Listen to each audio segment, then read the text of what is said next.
Hello friends, today's topic is what are avalanches? My lesson plan includes why they are in the news, what are avalanches, what are the different kinds of avalanches, how do they occur, how do the weather conditions affect the occurrence of avalanches, avalanche prone zone in India, what safety measures can be adopted to mitigate the impact of avalanches in India. Friends, as you know that 24 workers went on missing after an avalanche hit the BRO project going on in the village of Mana in the Chamoli district of Uttarakhand. It has been snow falling for the last 48 hours, and so on 28th February in the morning at 5 a.m. when the workers were sleeping inside the containers, they were hit by avalanches. While many workers fled away from the site, some workers got trapped beneath the 5 feet thick ice sheet. It is heartening to note that all but 4 workers were rescued by army officers, rescue operators, ITBP jawans and disaster response team. Rescue operation is still going on. Radars, sniper dogs have been pressed into service to locate the missing dead bodies. It should be noted that western Himalayan regions like Jammu and Kashmir, Ladakh, Himachal Pradesh and Uttarakhand are very much affected by the frequent occurrences of avalanches. Similarly, in eastern Himalayan regions of Arunachal Pradesh and particularly in Tawang regions and high altitude areas, avalanches are the frequent occurrences. Friends, avalanches are masses of materials moving rapidly over a slope. They occur when materials on a slope break loose with the surrounding areas and quickly gathers additional materials as it descends. Avalanches can involve materials like rock, ice, debris and snow. Snow avalanches are the most common phenomena in the Himalayan region and may range from a small shift of loose snow to huge slabs of snow. They descend at the high speed of 130 km per hour, causing devastation to villages and forests. Avalanches can damage roads. They cause floods when they obstruct the flow of river. They destroy constructions like bridges, schools, hospitals and villages. Avalanches can be of different kinds. They can be categorized on the basis of material involved. Thus, there are snow avalanches, rock avalanches, debris avalanches. Now, question is, how do avalanches occur? Friends, as you know that avalanches occur on account of combination of 3 factors. These factors are terrain, secondly snowpack, and thirdly triggers.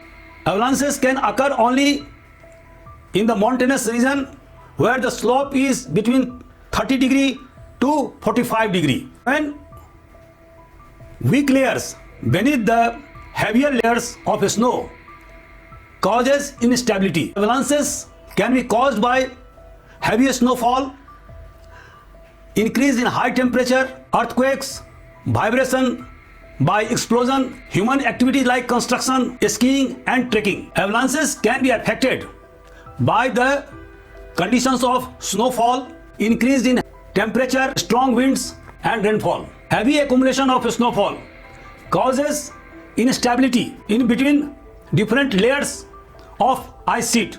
Strong winds transport loose snow, causing excessive accumulation on leeward slopes. Excessive weight increases stress on the snowpack, thereby causing instability in different layers, and this causes avalanches. An increase in the temperature can weaken the bond between different layers of snow, and thereby it will cause instability and hence avalanches. Again, rainfall can saturate the snowpack thereby reducing its stability and thereby increasing the possibility of avalanches.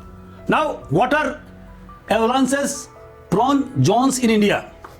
Friends, as I have already told you, these zones are Jammu and Kashmir and particularly Gulmarg, Sonmarg and Dras region of Jammu and Kashmir, Ladakh region, Lahaul and Spiti and Kinnaur district of Himachal Pradesh, Chamoli, Badrinath, Kedarnath and Pithoragarh districts of Uttarakhand province, and finally the eastern regions of the Himalayas covering Arunachal Pradesh and particularly Tawang regions and high altitude regions of Himalayas.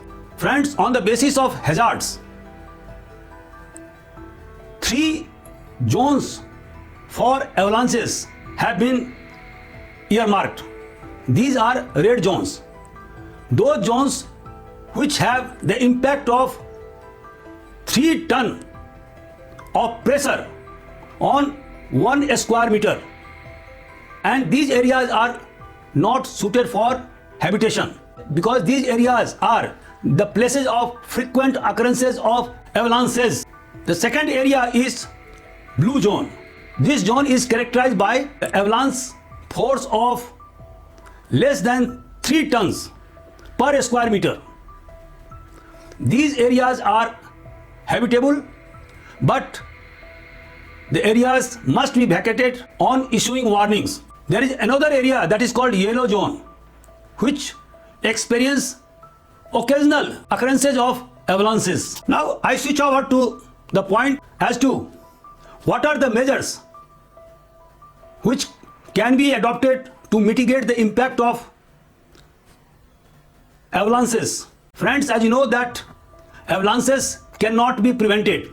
It would occur, but certain measures can mitigate its impact. These are construction of snow barriers and fences to hold snow in its place and prevent them from flowing, controlled explosion for controlled avalanches, and this method is adopted by Indian Army in avalanche prone zones in the Himalayan region. The third method is the construction of artificial terraces and afforestation, construction of retaining walls to stop avalanches before reaching road and blocking it, construction of deflecting structures to deflect the flow of avalanches. Snow sheds are constructed for the flow of avalanches over the rooftop of roads so that roads are not blocked. Establishment of avalanche centers by DRDO in the most affected areas. Establishment of satellite and forecasting centers in the avalanche affected zones to predict the occurrence of avalanche. Use of sniffer dogs, beacons and sensors to locate missing persons. Personnel of Army, ITBP and disaster response teams are trained properly so that they should be effective in the event of the occurrence of avalanches to mitigate impact on the lives and property. To conclude, friends, as you know that in our country, Western Himalayas are very much prone to the occurrences of avalanches. The Eastern Himalayas also experience avalanches. We cannot prevent the occurrences of avalanches, but we can mitigate their impact by taking several measures that I have already narrated earlier, by the structural reinforcements, early warning systems and controlled detonations. The impact of avalanches can be mitigated to some extent. Awareness among people and preparedness among Army, ITBP and rescue team operators can be very much helpful in minimizing the loss of lives and property. So friends, now I conclude my lecture. If you like my lecture, please share and subscribe and give your valuable feedbacks. Thank you.